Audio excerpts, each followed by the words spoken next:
श्री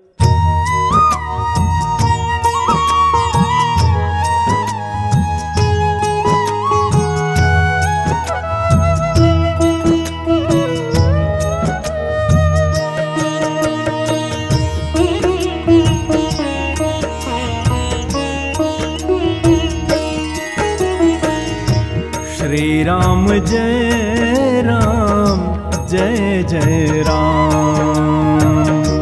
श्री राम जय राम जय जय राम। श्री राम जय राम जय जय राम। श्री राम जय राम जय जय राम।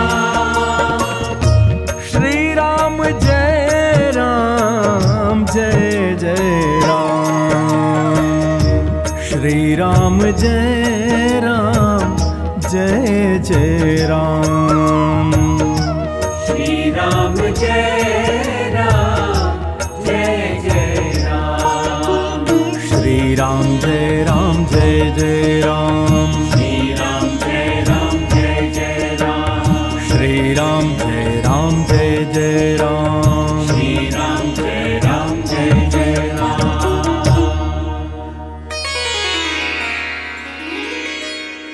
श्री सीतारामचंद्राभ्याम नमः।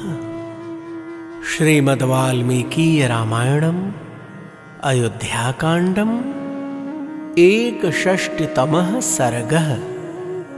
कौसल्या जी का विलाप पूर्वक राजा दशरथ को उपालंभ देना। प्रभु प्रेमियों, आइए भाव और श्रद्धा से इस प्रसंग को श्रवण कीजिए। जय सिया राम।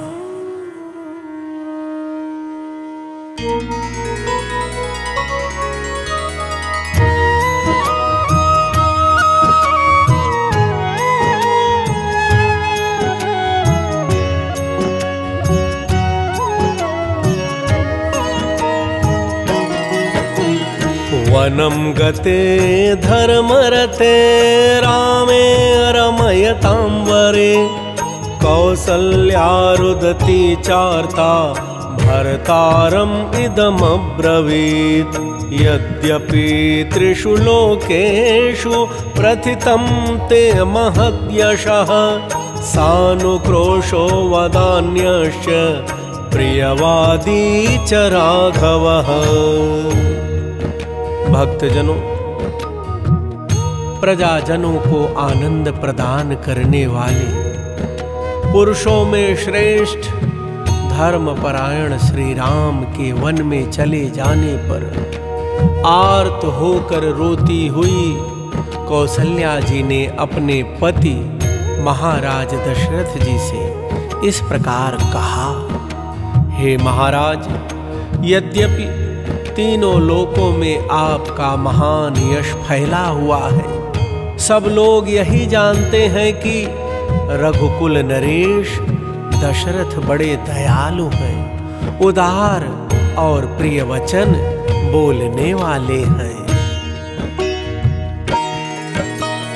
कथम नरवर श्रेष्ठ पुत्रौ तौ सह सीतया दुःखितौ सुख समृद्धौ वने दुःखं सहिष्यतः सानूनं तरुणी श्यामा सुकुमारी सुखोचिता कथमुष्णं च शीतं च मैथिली विसहिष्यते।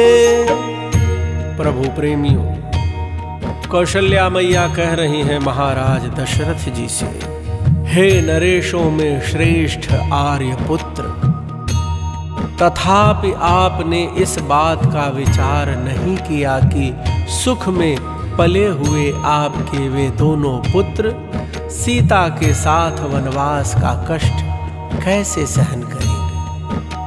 वह 16-18 वर्षों की सुकुमारी तरुणी मिथिलेश कुमारी सीता, जो सुख भोगने के ही योग्य है, वन में सर्दी गर्मी का दुख कैसे सहेगी।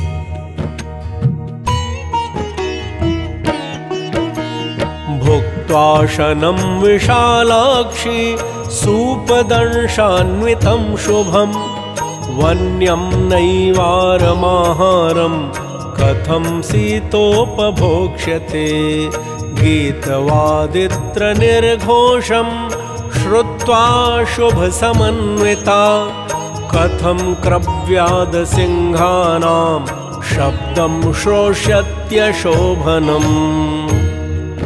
प्रभु प्रेमियों, कौशल्या जी महाराज दशरथ से कह रही हैं, विशाल लोचना सीता सुंदर व्यंजनों से युक्त सुंदर स्वादिष्ट अन्न भोजन किया करती थी।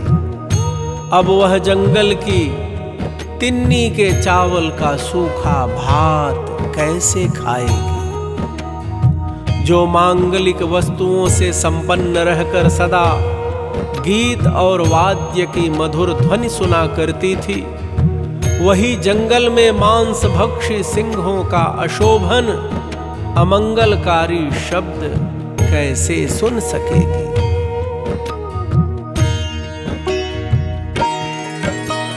महेंद्र ध्वज संकाशः क्वनुषेते महाभुजः भुजं परिघ संकाशम् उपाधाय महाबलः पद्मवर्णं सुखे शान्तं पद्मनिः श्वासमुत्तमं कदा द्रक्ष्यामि रामस्य वदनं पुष्करे क्षणम्। भक्तजनों, कौशल्या मैया महाराज को उपालंभ दे रही हैं। वे कह रही हैं, जो इंद्रध्वज के समान समस्त लोकों के लिए उत्सव प्रदान करने वाले थे, वे महाबली महाबाहु श्री राम अपनी परिघ जैसी मोटी बांह का तकिया लगाकर कहां सोते होंगे, जिसकी कांति कमल के समान है, जिसके ऊपर सुंदर केश शोभा पाते हैं, जिसकी प्रत्येक सांस से कमल की सी सुगंध निकलती है, तथा जिसमें विकसित कमल के सदृश सुंदर नेत्र सुशोभित होते हैं। श्री राम के उस मनोहर मुख को मैं कब देखूंगी? वज्रसारमयं नूनं हृदयं मे न संशयः अपश्यन्त्यानतं यद्वै फलतीदं सहस्रधा यत्त्वया करुणं कर्म व्यपोह्य मम बान्धवा निरस्ताः परिधावन्ति सुखार्हाः कृपणावने। प्रभु प्रेमियों, कौशल्या मैया महाराज से कह रही हैं, मेरा हृदय निश्चय ही लोहे का बना हुआ है, इसमें संशय नहीं है महाराज, क्योंकि श्री राम को न देखने पर भी मेरे इस हृदय के सहस्रों टुकड़े नहीं हो जाते हैं। आपने यह बड़ा ही निर्दयतापूर्ण कर्म किया है कि बिना कुछ सोच विचार किए मेरे बांधवों को कैकेयी के कहने से निकाल दिया है, जिसके कारण वे सुख भोगने के योग्य होने पर भी दीन होकर वन में दौड़ रहे हैं।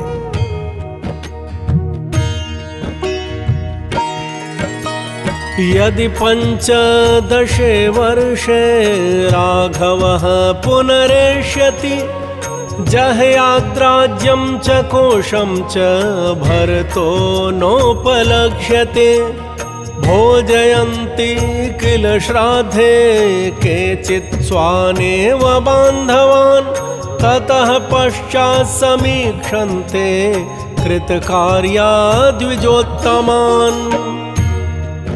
प्रभु प्रेमियों, कौशल्या माता कह रही हैं महाराज से, यदि 15वें वर्ष में श्री रामचंद्र जी पुनः वन से लौटें तो भरत उनके लिए राज्य और खजाना छोड़ देंगे?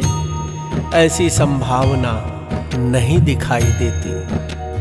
कहते हैं कुछ लोग श्राद्ध में भी पहले अपने बांधवों दौहित्र आदि को ही भोजन करा देते हैं। उसके बाद कृतकृत्य होकर निमंत्रित श्रेष्ठ ब्राह्मणों की ओर ध्यान देते हैं।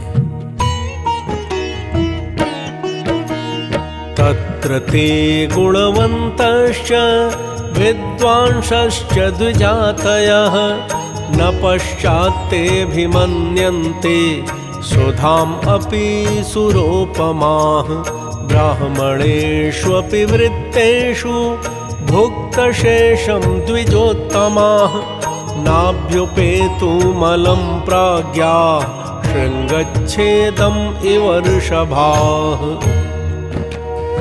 भक्तजनों, कौशल्या मैया कह रही है,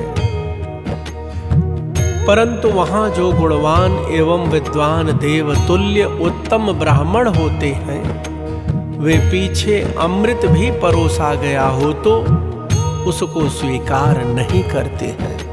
यद्यपि पहली पंक्ति में भी ब्राह्मण ही भोजन करके उठे होते हैं, तथापि जो श्रेष्ठ और विद्वान ब्राह्मण हैं, वे अपमान के भय से उस भुक्त शेष अन्न को उसी तरह ग्रहण नहीं कर पाते जैसे अच्छे बैल अपने सींग कटाने को नहीं तैयार होते हैं।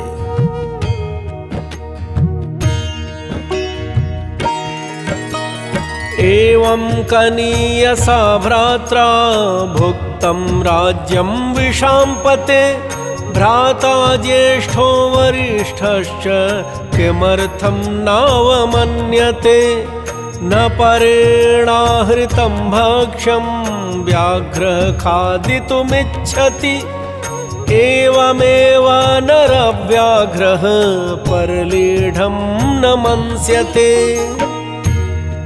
भक्तजनों, कौसल्या माता कह रही है, हे महाराज, इसी प्रकार ज्येष्ठ और श्रेष्ठ भ्राता अपने छोटे भाई के भोगे हुए राज्य को कैसे ग्रहण करेंगे? वे उसका तिरस्कार अर्थात त्याग क्यों नहीं कर देंगे? जैसे बाघ, गीदड़ आदि दूसरे जंतुओं के लिए लाए या खाए हुए भक्ष्य पदार्थ शिकार को खाना नहीं चाहता, इसी प्रकार पुरुष सिंह श्री राम दूसरों के चाटे भोगे हुए राज्य भोग को नहीं स्वीकार करेंगे। हविराज्यं पुरोडाशः कुशायूपास्य खादिराः नैतानि आतयामानि कुर्वन्ति पुनरध्वरे तथा ह्यात्तमिदं राज्यं हृतसारां सुराम् इव नाभिमन्तुमलं रामो नष्टसोममिवाध्वरम्। भक्तजनों, कौसल्या माता उपालंभ देते हुए महाराज को कह रही है, हे महाराज, अविश्य, घृत, पुरोडाश, कुश और खदिर अर्थात खैर के यूप ये एक यज्ञ के उपयोग में आ जाने पर यातयाम उपभुक्त हो जाते हैं, इसलिए विद्वान इनका फिर दूसरे यज्ञ में उपयोग नहीं करते हैं। इसी प्रकार निहसार, सुरा और भुक्तावशिष्ट यज्ञ संबंधी सोमरस की भांति इस भोगे हुए राज्य को श्री राम नहीं ग्रहण कर सकते। नैवं विधम सत्कारं राघवो मर्शयिष्यति बलवान् इव शार्दूलो वालधेरभिमर्शनम् नैतस्य सहिता लोका भयं कुर्युर्महामृधे अधर्मं त्विह धर्मात्मा लोकं धर्मेण योजयेत्। प्रभु, प्रभु प्रेमियों, कौशल्या मैया महाराज दशरथ से कह रहे हैं, जैसे बलवान शेर किसी के द्वारा अपनी पूंछ का पकड़ा जाना नहीं सह सकता, उसी प्रकार श्री राम ऐसे अपमान को नहीं सह सकेंगे।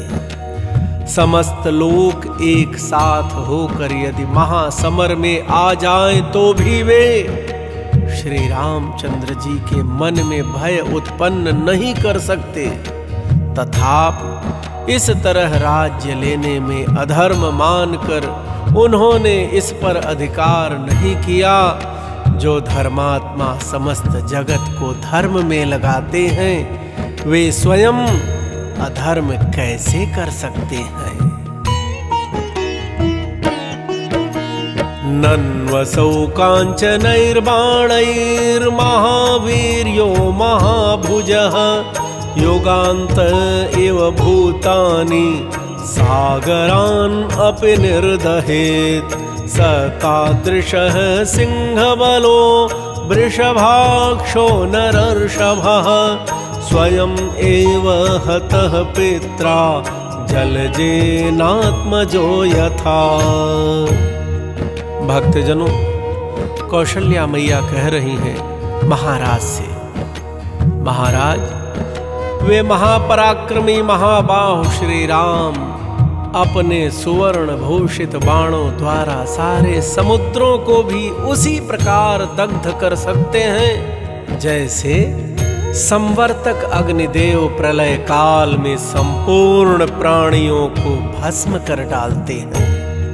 सिंह के समान बल और बैल के समान बड़े बड़े नेत्र वाला वैसा नरश्रेष्ठ वीर पुत्र स्वयं अपने पिता के ही हाथों द्वारा मारा गया, राज्य से वंचित कर दिया गया। ठीक उसी तरह जैसे मत्स्य का बच्चा अर्थात मछली का बच्चा अपने पिता मत्स्य के द्वारा ही खा लिया जाता है। द्विजाति चरितो धर्मः शास्त्रे दृष्टः सनातनैः यदि ते धर्मनिरते त्वया पुत्रे विवासिते गतिरेका पतिर्नार्या द्वितीया गतिरात्मजः तृतीया ज्ञातयो राजंश्चतुर्थी नैव विद्यते तत्र त्वं मम नैवासि रामश्च वनमाहितः न वनं गन्तुमिच्छामि सर्वथा हाहता त्वया। प्रभु प्रेमियों, कौशल्या जी कह रही हैं महाराज दशरथ से, आपके द्वारा धर्मपरायण पुत्र को देश निकाला दे दिया गया। अतः यह प्रश्न उठता है कि सनातन ऋषियों ने वेद में जिसका साक्षात्कार किया है तथा श्रेष्ठ द्विज जिसे अपने आचरण में लाए हैं, वह धर्म आपकी दृष्टि में सत्य है या नहीं? राजन, नारी के लिए एक सहारा उसका पति है, दूसरा उसका पुत्र है तथा तीसरा सहारा उसके पिता भाई आदि बंधु बांधव हैं। चौथा कोई सहारा उसके लिए नहीं है। इन सहारों में से आप तो मेरे हैं ही नहीं, क्योंकि आप सौत के अधीन हैं। दूसरा सहारा श्री राम है जो वन में भेज दिए गए और बंधु बांधव भी दूर हैं। अतः तीसरा सहारा भी नहीं रहा। आपकी सेवा छोड़कर मैं श्री राम के पास वन में जाना नहीं चाहती हूँ, इसलिए सर्वथा आपके द्वारा मारी ही गई।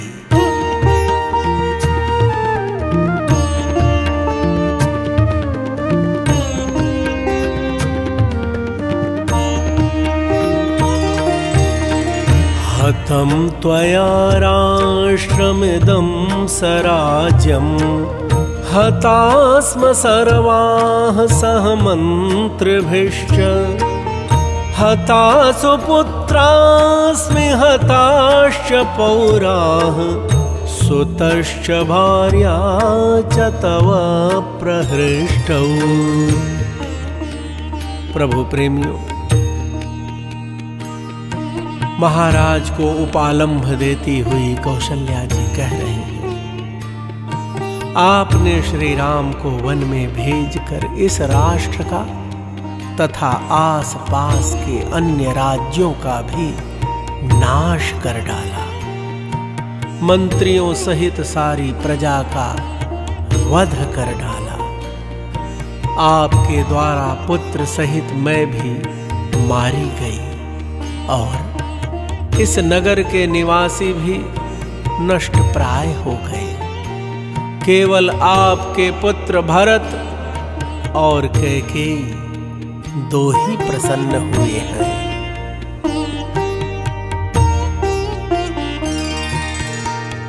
इमां गिरं दारुण शब्द संहितां निशम्य रामेति मुमोह दुःखितः ततः सशोकं प्रविवेश पार्थिवः स्वदुष्कृतं चापि पुनस्तथा स्मरत्। प्रभु प्रेमियों, महारानी कौसल्या की यह कठोर शब्दों से युक्त वाणी सुनकर महाराज दशरथ को बड़ा दुख हुआ। वे हा राम कहकर मूर्छित हो गए, राजा शोक में डूब गए। फिर उसी समय उन्हें अपने एक पुराने दुष्कर्म का स्मरण हो आया, जिसके कारण उन्हें यह दुख प्राप्त हुआ था। इत्यार्षे श्रीमद् रामायणे वाल्मीकीये आदिकाव्ये अयोध्याकाण्डे 61तमः सर्गः।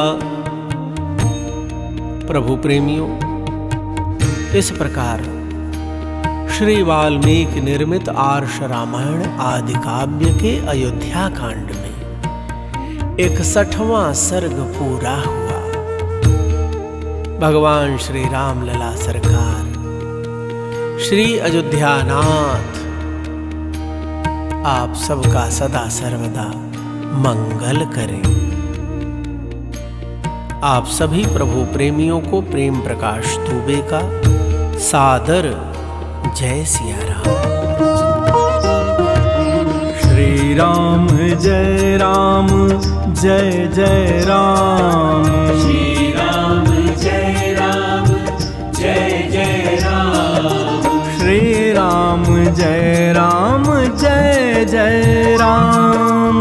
श्री राम जय राम जय जय राम। श्री राम जय राम जय जय राम।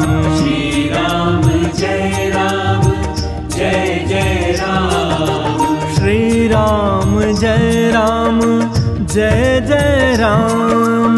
श्री राम जय राम जय जय राम। श्री राम जय राम जय जय राम। श्री राम जय राम जय जय राम। श्री राम जय राम जय जय राम। श्री राम जय राम जय जय राम। श्री राम जय राम जय जय राम। श्री राम जय राम जय जय राम। श्री राम जय राम जय जय राम। श्री राम जय राम जय जय